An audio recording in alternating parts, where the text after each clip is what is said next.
Welcome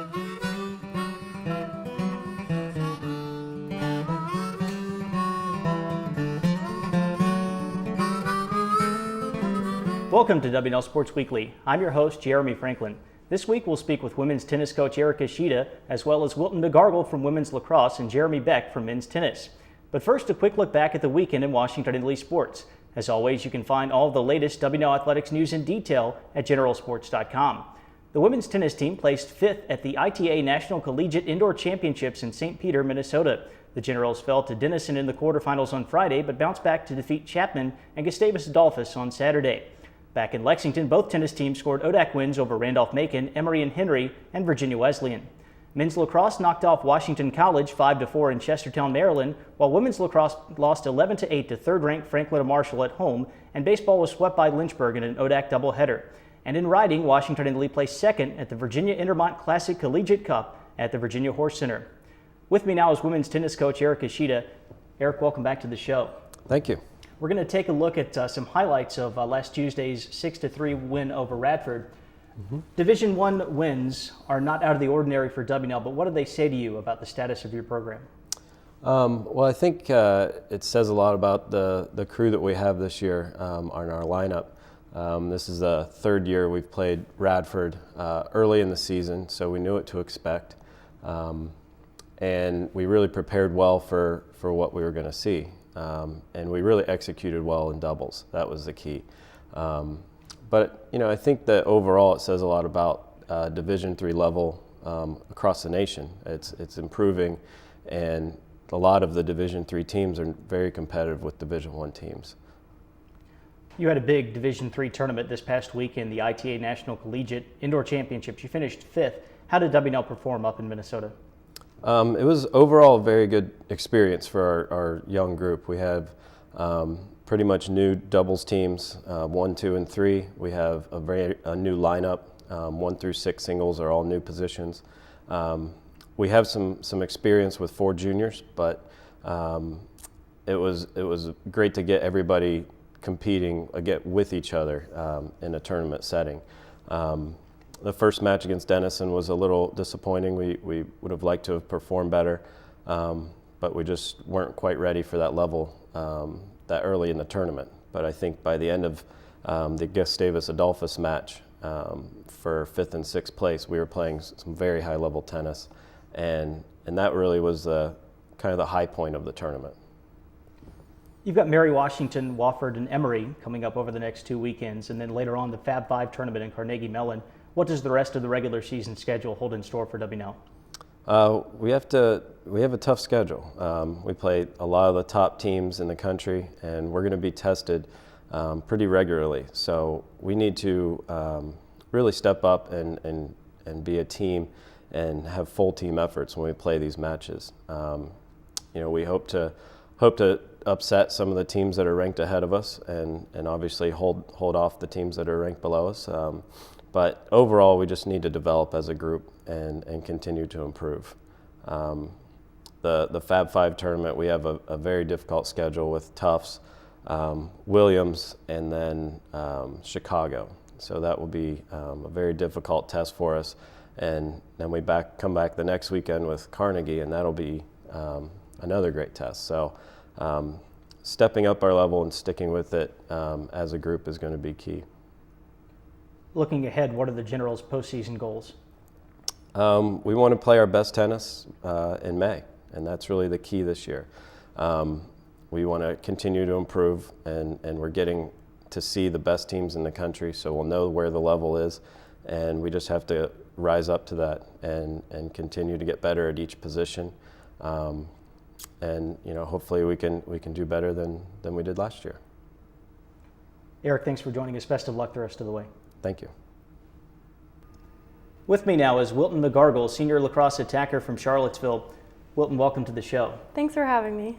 We're going to take a look at some highlights of Saturday's game against Franklin Marshall and Tuesday's win over Hollins. Looking back at that F&M game, the Generals fell behind 5-0, but you were still in the contest in the second half, got within a goal of the number 3 Diplomats. Overall, how would you rate WNL's performance against F&M? Overall, I think it was up and down. The fact that we got down 5-0 in the beginning just really dug us into a deep hole that we didn't have enough time to get out of in the end. But throughout the game, we saw glimpses of a team that we can be, and moving forward, we just need to take that lesson and really come out from the first whistle. So hopefully against other competition, we won't have that problem. The Generals are averaging nearly 16 goals per game. What have been the keys to the offensive success so far this year? Well, we focus a lot on not taking the first shot, but like the best shot. So a lot of it is just being patient on the attack and really working the ball around and looking for that best opportunity. And we have a really nice mix right now of returning players on the attack and a lot of first years that are already contributing. So it's just really fresh and new from years past. So going forward, I think it's going to be great to just really keep growing as an attack and look for those best shots. Following up on last year's conference title, what will WNL need to do to maintain its ODAC supremacy? Just come to practice every day 100% and know that that's one of our ultimate goals. And to get there, we have to do all the little things right, to be an ODAC champion again. So every single game, every single practice, off the field, on the field, just really make sure we keep that goal in mind and do everything we can to, keep it. You've already played some great competition, but the next week might be the most difficult of the season with Salisbury, Cortland, and Catholic back to back to back. How do you prepare for that tough of a stretch of your schedule? Yeah, it's definitely going to be tough, but I think you have to look at it one game at a time. And, like I said about the F&M game, we have to, every lesson that we learn in practice or in a game, moving forward each day, we have to take those lessons with us and be able to adapt to different teams and different competitions. So hopefully, from the games that we've played already in our season, we can, use them to prepare ourselves for these big games, and then also use practice to make adjustments to things that we find out along the way. Wilton, thanks for being here. Good luck against Salisbury on Saturday. Thanks for having me.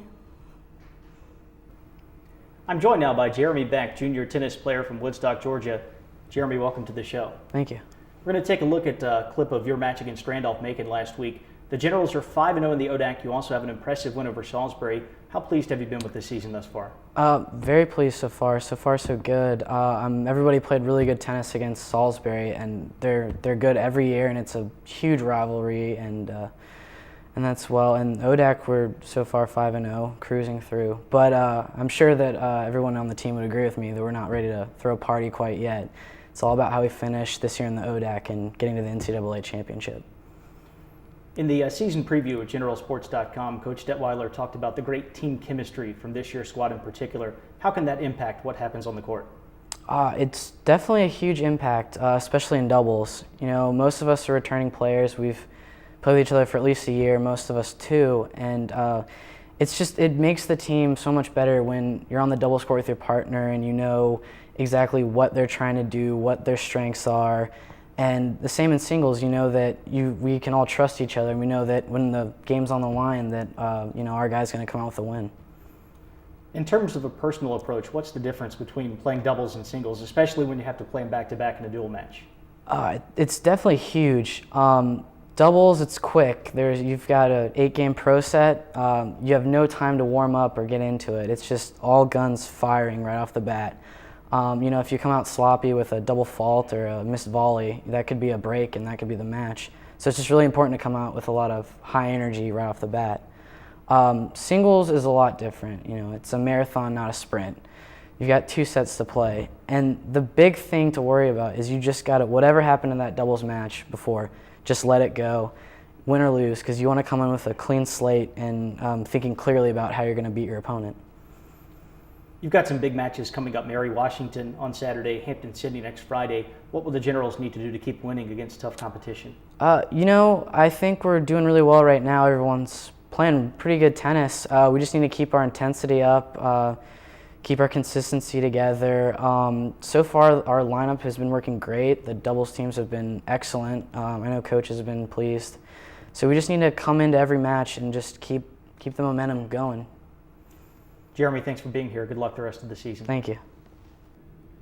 Baseball plays host to Roanoke for an ODAC doubleheader at noon on Saturday. Then at 1 o'clock, the women's lacrosse team meets defending national champion Salisbury at Watt Field. Away from home, the tennis team square off against Mary Washington. The women's match starts at 10, while the men meet the Eagles at 2. Also on Saturday afternoon, men's lacrosse battles Franklin and Marshall on Long Island. And on Sunday, the tennis teams return to ODAC play at Guilford. For WNL Sports Weekly, I'm Jeremy Franklin. Thanks for watching.